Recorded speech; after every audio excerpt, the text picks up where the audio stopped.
All right, good morning, good afternoon, or good night, depending on when you're watching this. This is Cyberspec, Mr. Robert Speciale, and this video is for teachers. We're going to break down the standards a little bit and talk about what's in Unit 1, Topic 1.1, and we're going to go through some things that I've seen as in my experience as a cyber teacher and just kind of talk about what I've seen the kids need to know about this. Now, what makes this discussion a little bit tough is the fact that AP Cyber doesn't exist yet. We don't know what's in on the test. We haven't had really a handle on any of the curriculum per se. I know that there's some stuff floating around out there, and I probably need to embrace that a little bit over the next couple of days before my school year ends. But in the end of the day, we don't know what's going to be on this exam. We only have the couple of practice questions that are in this document that I actually have on the screen right now, as well as our intuition. But I will say this. I have been teaching cybersecurity now. I'm just finishing my 7th year teaching cybersecurity. I've been a teacher overall for 11 years, and my cybersecurity program that I run is a 4-year deal, so I have those students for multiple years. So I've gone through this content quite a bit, so I know it fairly well, at least in my opinion. So I'd like to kind of go through this, but I will say that as I go through the standards on here, bear in mind that a lot of the suggestions and things I make are probably like the things that I know that works in my classroom. Take all that stuff with a grain of salt. You do you. You do what you think is right for your classroom. Have the discussions that you think are appropriate with the kids that you have and the students that you're in your room. And I'm just going to make some very general suggestions about my interpretation of the standards, as well as my interpretation of what I'm going to do with them when I get to this class this coming August. As I record this, it's May. Some people might not see this video until it's like the first week of school in August or September, but I'm recording this and I'm just at the tail end of our school year here in Nevada. Our school year typically ends right before Memorial Day, and then we're done for the summer, and we go back early, so we go back in August. So I'll be looking at this stuff again in August. Hopefully by the time you see this, you're either preparing over the summer or you're getting ready for the beginning of the school year, and I hope you find it really helpful. And if you do and you like these videos, hit like, subscribe, follow us on Instagram it's at 0x_feed. I do a lot of more cyber and AI news and tips and tricks kind of thing on there. The website, www.0x-feed.org, has a lot of resources. There's links to this YouTube channel. I have it set up where it does a live feed refresh of AI, cybersecurity, and cyber and K-12 news. And a link to my Teachers Pay Teachers account, which I am selling all the resources that I've been making. As I make them, I've been posting them up there if you find that useful. If you're new to it, it might be really helpful. If you just need extra lessons or extra ideas for when you're out and it's for the sub, that could be helpful. If you've been teaching this for a long time and just want extra materials, it could be helpful there too. And I'm going to be adding a lot of stuff. I'm up to, as of May 18th when I'm recording this, I'm up to Topic 4 is the last one that I posted up there. I'm about to start working on Topic 5 and put all that stuff up. And then I'm going to probably put up the PowerPoints that I use for sale separately and make them like super cheap, like just a couple of bucks or whatever. But if you find value in all the full topic stuff that I'm doing, please go check it out. I'm going to have exam, quiz, lesson plans, worksheets, content explainer, PowerPoint with companion guide available for you all on a per topic basis, and then you can buy the whole unit in one shot for a discounted price. So that's all on Teachers Pay Teachers. I'll have all the links in the description and everything below. So let's get on with it. So this is the official AP Cyber document that I've been working with. And let's go through Learning Objective 1.1a. That's all we're going to cover today. We're not going to go to all of Topic 1.1. Actually, we're doing all of Topic 1.1. We're not doing all of Unit 1 in this video, just this topic. So we have Topic 1.1, Identify Common Indicators of Social Engineering Tactics. And I have the PowerPoint that I had used when I did the kid version of this, because I do the video for the students as well. And, forgive me for the theme that I use, but sometimes I like making funny because it'll stick in the student's head. This is not my particular aesthetic, but I put it there nonetheless. So there's a couple of things that when you look at what's in the document here, I think there's some foundational knowledge and things that kids have to understand before we even dive into what is on the topic 1.1 content. And in that PowerPoint, how I kind of start with that is talking about in the cyber attack pipeline, phishing and the things that we're talking about with social engineering all live here. The reconnaissance part, persistence, lateral movement, taking action, evading detection. There are other terms and words for that's much later in the class. But I think it's important that they know that this is here. This lives here. The social engineering part is very early on, but it also doesn't involve really technology per se. It involves tricking the weakest link in all of cybersecurity, and that is always human beings, and you got to pay attention to that for sure. Another thing that I like doing is I like going through the different threat actors. I don't think that's clearly delineated in this topic, but I also think that, and let me move my box out of the way. Sorry about that. I'll put me over here. So half my videos are me moving my box around, which is really kind of funny. Knowing the different threat actors are important because kids will learn about social engineering and learn about phishing and all the other stuff we're going to talk about over the next 15, 20 minutes or so. But in reality, they won't know the context of why people are doing what they're doing. So I think it's important to introduce this stuff here to them. Yes, it's not directly tied, but I would also like to point out that in a scenario-based multiple choice question, or in an FRQ, the way that it looks like they're going to design those, and I'll have a whole other separate FRQ video. I already did one, but I'll do another one. In the FRQ, they might use this as one of the parts. And if you don't understand the context, you won't know what they're looking for the other concepts. So I think that's kind of important too. So just to go through these like super quick, script kiddies are people that don't understand technology. They're just using an app to try and do something bad. But they have no technical knowledge. They're just generally someone that's wants to try and crack someone's Wi-Fi, and they heard they can use some piece of software that they can download on their computer and use. But they don't have any technical knowledge. They don't know what they're doing. And they didn't make the program. They're not programmers or anything like that.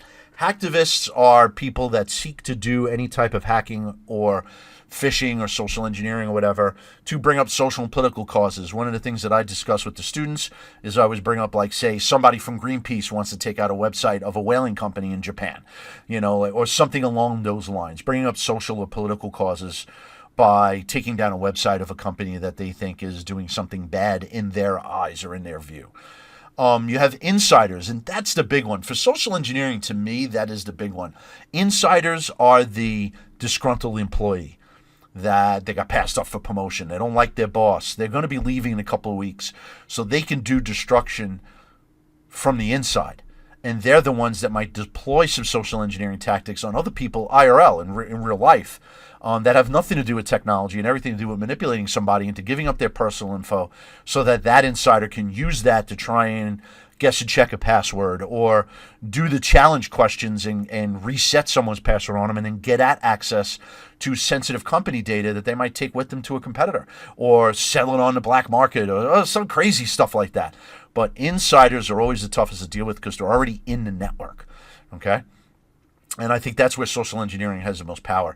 The other two types are very interesting. Cyber terrorists, where they're just trying to disrupt infrastructure, legitimate terrorist organizations trying to destroy our water supply or our electrical grid or take out our financial institutions. Those types of things are under attack 24 hours a day now, right?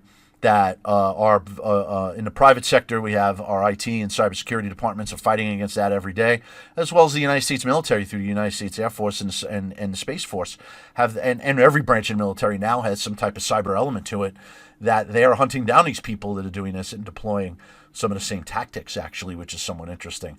And then you have transnational criminals, which I would also like to kind of put in, where you also have nation-state-backed hacker organizations where they're looking to do some of the cyber terrorist stuff as well, but also ransomware and stealing intellectual property. You have hacking organizations that are sponsored by states who don't like the United States. I mean, I'm in America. This could be true of your country, no matter where you're watching this, but obviously my perspective is going to be American here. But those who seek to do harm to the United States or are not our friends from a nation versus nation level might hire hacking groups to do stuff, where they're not really officially part of the government and they can absolve all, like, oh, we don't know what they're doing. But in reality, they're finding ways to pay these people to attack the United States from our perspective, once again, since I'm American. So those are the different types of threat actors. So you want to introduce those because as you're going through the other social engineering stuff, it gives the kids some type of context and gives them something to think about so that as they go through and go down the technological rabbit hole, that they don't lose sight of what the motivations are of some of the people that do this stuff. Okay?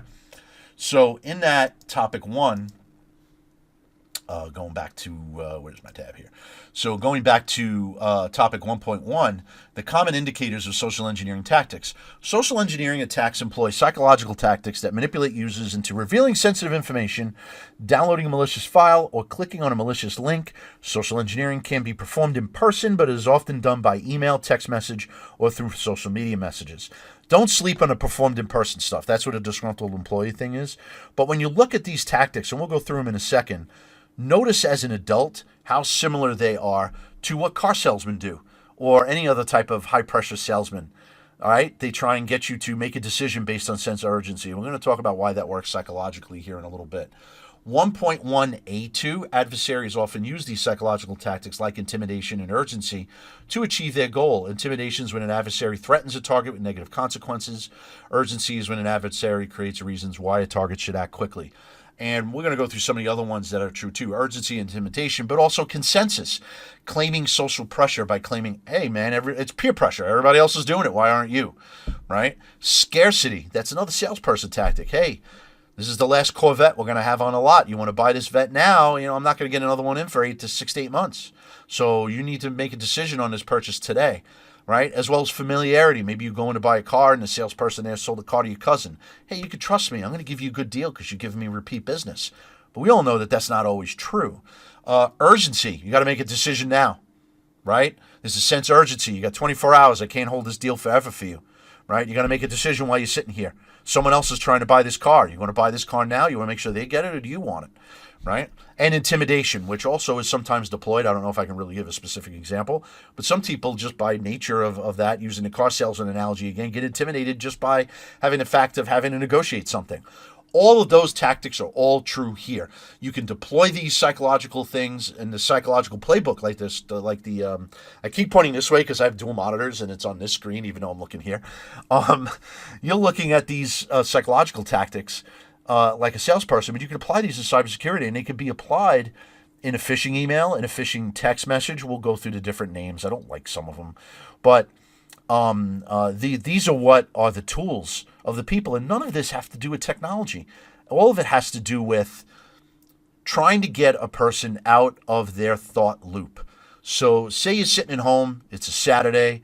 I'm assuming that everyone watching this is a teacher.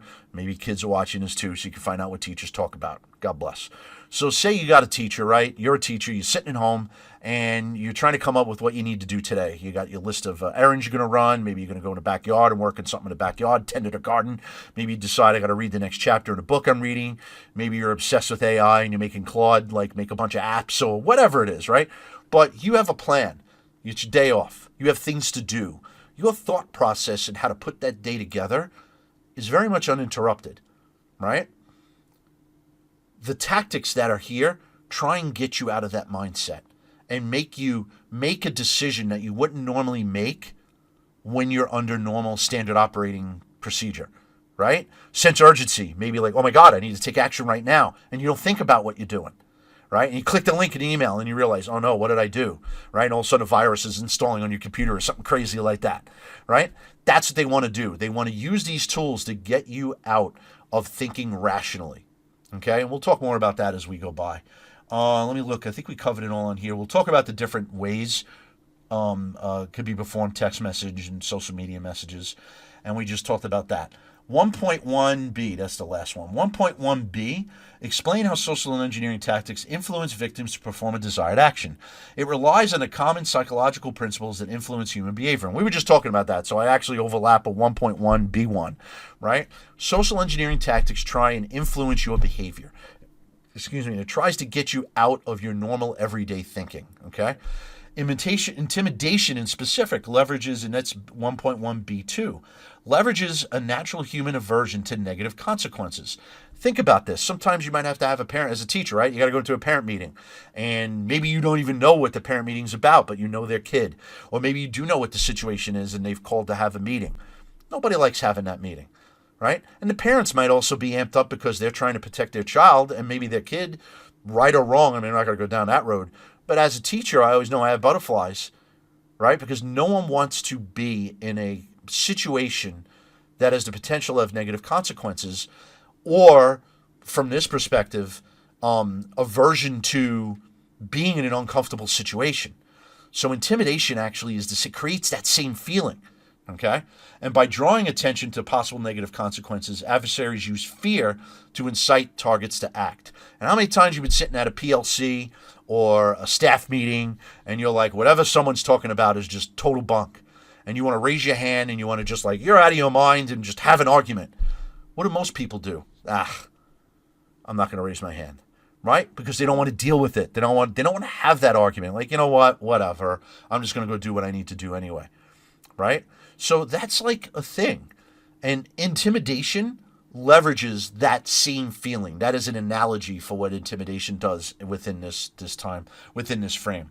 And you look at urgency. So they specifically mention urgency again in 1.1b3.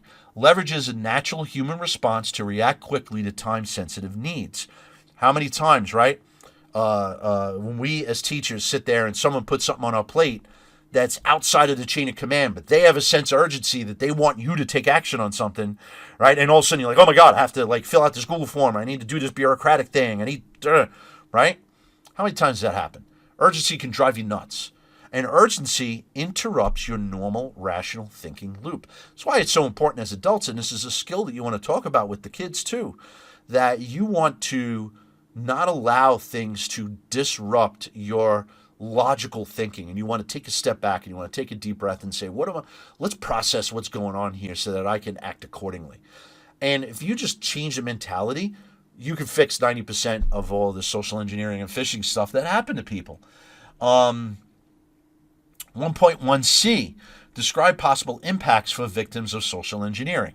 Victims may have an adversarial personal information that could lead to impersonation. So hackers, threat actors do all this stuff because they're trying to get at your personal info. And it might not even necessarily be your username and password, but it certainly can be your name, your phone number, your address, where you work, your pets' names, anything that might help them where maybe they already have your username, but they want to do the challenge questions and then get into your account, change your password on you, then you're locked out of your bank account.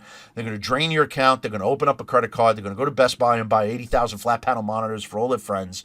And then you're out of luck and you're dealing with a stolen identity situation, right? That's what they want to do. Okay, that's what they're trying to do. Victims may also have an adversary give up some type of secure information about how they do a one-time password or some type of authentication login code.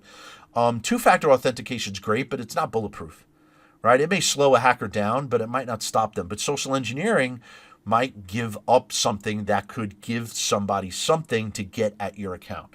Victims then also, especially through phishing and text messaging and stuff, where click this link and you click the link and then it installs a virus. It might install something like a botnet where then your computer in the background, unbeknownst to you, is doing something bad to other people. Or it might be a ransomware thing where you click the link and it encrypts your files and tells you got to pay us or else we're going to delete your files or post them on the dark web or some kind of crazy stuff like that.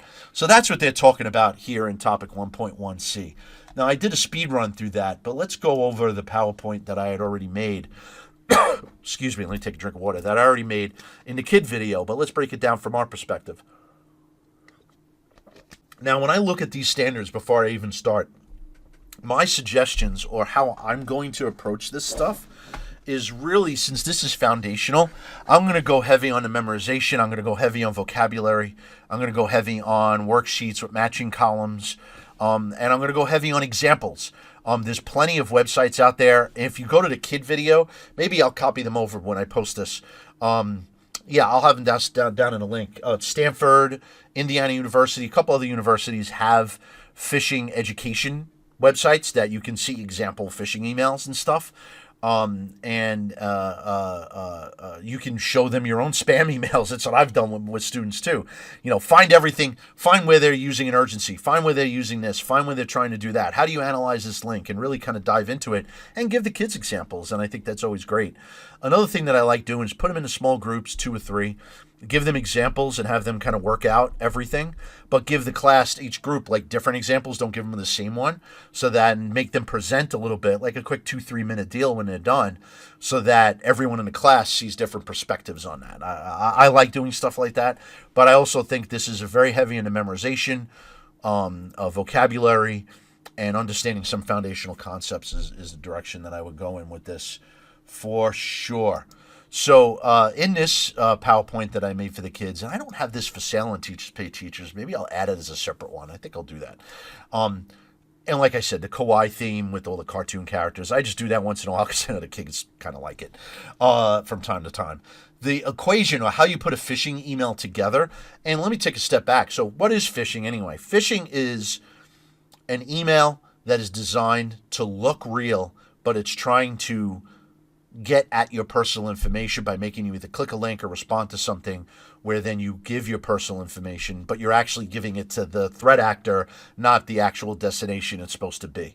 So when you look at this here on the screen, you have pre-texting, right? So this is kind of like, I like this slide actually because it gives you all the pieces of a phishing email. So you have pre-texting, which is the story, creating a believable fake scenario. This is Bank of America. Your account has been locked out. The disguise, faking an email, website, or identity. You might have a link to a website that looks like Bank of America, but the colors might be a little off. The actual link, when you hover over it, might be a weird website, right? But if you don't notice it and you just click it, you might think it's the right one. The psychological tactic. Your account's been locked out. You have 24 hours to respond to this email, or you're going to lose all your money, or we're going to call the federal marshals. They're going to come investigate you, whatever, tactic that they use. Or click this link. We'd like to give you a special deposit. You've been referred for some special program. We'd like to give you $1,000, but you have to click this link and give us your account information. Whatever. They're going to try and get you to do it, right? And then the link is the weapon. That's where it's either a fake login page or the malicious attachment or anything. And that all adds up to creating the goal of what the threat actors are doing, tricking the user into giving their access or information. This is a really cool slide. I like this. Here's a little example one, and they give you some, here's where the urgency is, here's where the spoofing, and it shows you those steps in action. Okay, I'm not going to belabor this because I want to move on. A couple of different types of phishing that are important to go over is the 3 main ones here, right? Phishing. Phishing is where you're targeting a mass audience. No one sends you individually a phishing email, generally speaking. Typically, these threat actors will send 100,000 emails out in the hopes that 2 or 3 people click the link. Because all it takes is 2 or 3 people to click the link and they make their money. Okay? So, and think about it this way. If anybody's ever done actual sales, I remember I worked in sales for an IT company many, many years ago. And it's one of those things where if I only made 10 cold calls a day, I'm not getting enough appointments to run my business. I have to make 100 phone calls a day. 100 phone calls a day. Hope out of 100, I get 5 positive responses and maybe 2 or 3 appointments, right? It's a numbers game. And that's how phishing works. Send that phishing email out to 100,000, 200,000, 500,000 users, 1 million users. They send out an email to 1 million users. If maybe 20 click the link, they'll make money. And it's worth the time and effort that they put into that, okay?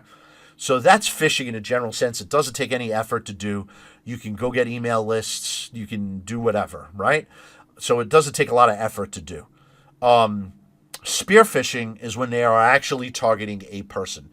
And a good example you can use it to students is as if they were trying to send phishing emails directly to the principal, right? Or one of the assistant principals. They're targeted. It is not an email going out to 100,000 people. It's going to 1 or very few, right? And those emails are going to tend to be much more customized because the threat actors have to do a little bit more research as to who the target is and how do you get to them, okay?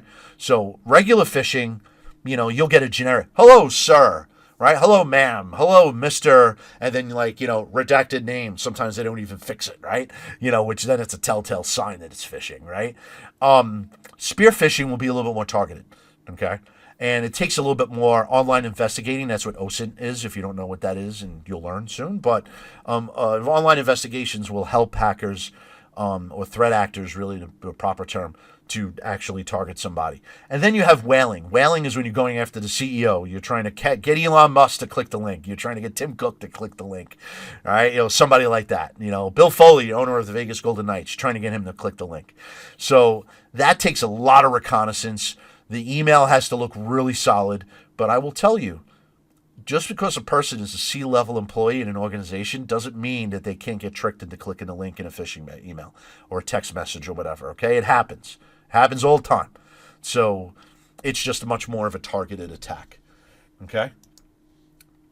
The different types of phishing, we keep talking about phishing is email, pretty much email-based, where you see that. You have vishing.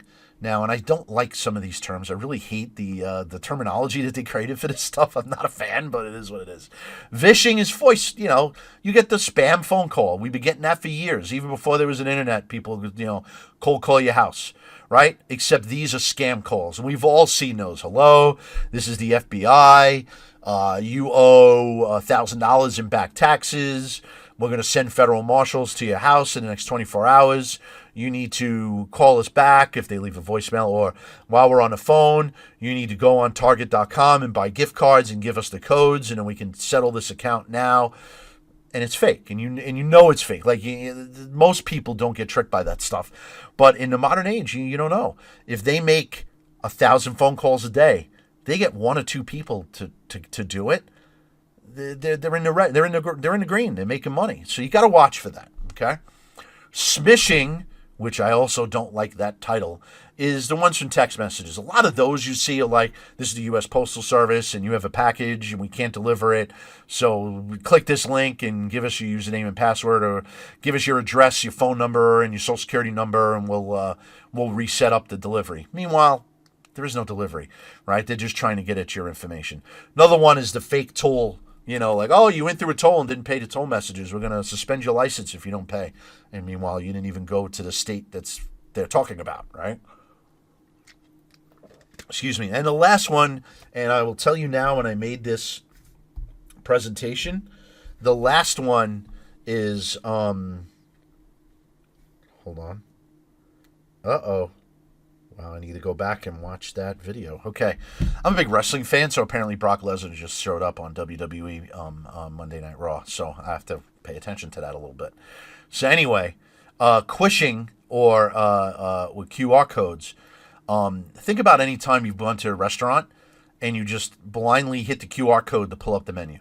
You know how easy it is for people to, like, change that QR code and make it a malicious link and then download some type of virus, especially on your Android phone, but even on your iOS phone now? Certainly not immune to any of this stuff. So you really got to watch what you're scanning and everything as well. They do mention here, when you do have the malicious link, that it gives you a couple different types of malware. I think that's later on in the AP thing, and it's something that I cover much more in depth in my CTE cybersecurity class.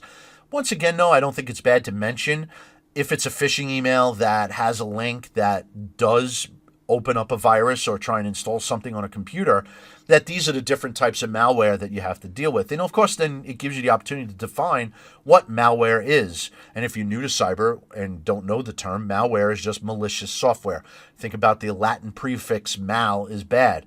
Anybody who's a fan of and I said this in the kid video, whoever's a fan of the 1959 classic Sleeping Beauty by Disney, who's the villain in that movie? Maleficent, right? That's the telltale sign she's the bad guy, kind of thing. And that's one of my favorite Disney movies too, by the way. And it's, it is what it is. But malware. And malware comes in different flavors. You can have a virus, a Trojan, which is just a virus hidden in what looks like a legitimate file. Spyware, which is just software that's just watching what you're doing, capturing your browser history.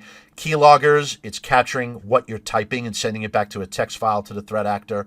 And then ransomware, which is a real popular one that you see at a corporate level, well, more times than often. But it does happen to people too, where it'll tell you, we've encrypted your files, pay us, or pay us in Bitcoin or wire transfer or whatever, and we'll unencrypt them for you. And a lot of times you never really want to pay those guys, but that's a debate for another time. And the one other thing too, and I'm really glad I've had to re-record this video, and I didn't mention this in the first one. AI is making it very, very different situation now with phishing.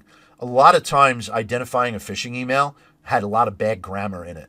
Now, with the advent of Claude and Chad and Gemini, you can make phishing emails have perfect grammar. So that's not the telltale sign. If there is a link in that email, you want to teach the kids to hover over that link, take a look at it. There's websites you can put that link and it'll tell you if it's a scam link or whatever. Don't get tricked by that. But there's even like where you can clone voice. That's why you even teach the kids, if you have like some automated system asking you questions you never want to answer, right? Because it's recording your voice. And then you can use AI to clone that voice. So very dangerous time. This is some of the untested waters that we're dealing with here at the advent of AI. But certainly AI is going to have a factor with all that stuff.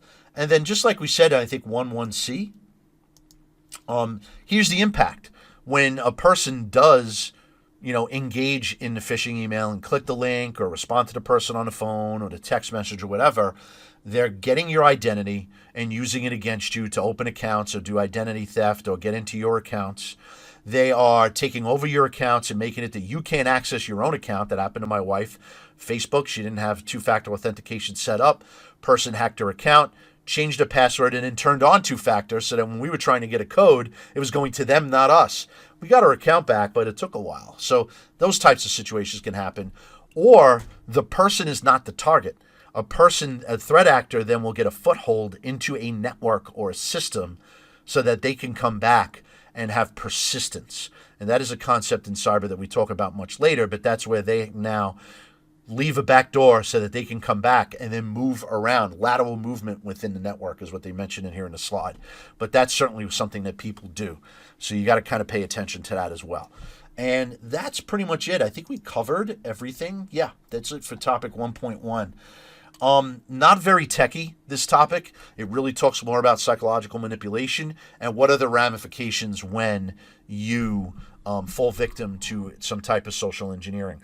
Bear in mind that like a lot of what they're going to talk about has to do with phishing because they bring that up a lot. But remember, these tactics work on people. Some of the things that I like discussing with the kids, once again, I use the car salesman tactic.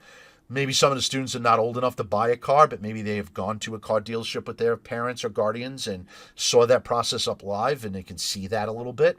They've watched TV that has portrayed car salesmen in shows, so that could be helpful. Think about different analogies that you can apply those psychological tactics. I personally, once again, think this is fodder for some really good MCQs, and I'll do a video with some practice MCQ questions. Maybe we can get closer to when the class comes out, because I'd have to make them up, and I don't know how accurate they're going to be on the exam, based on the exam just yet.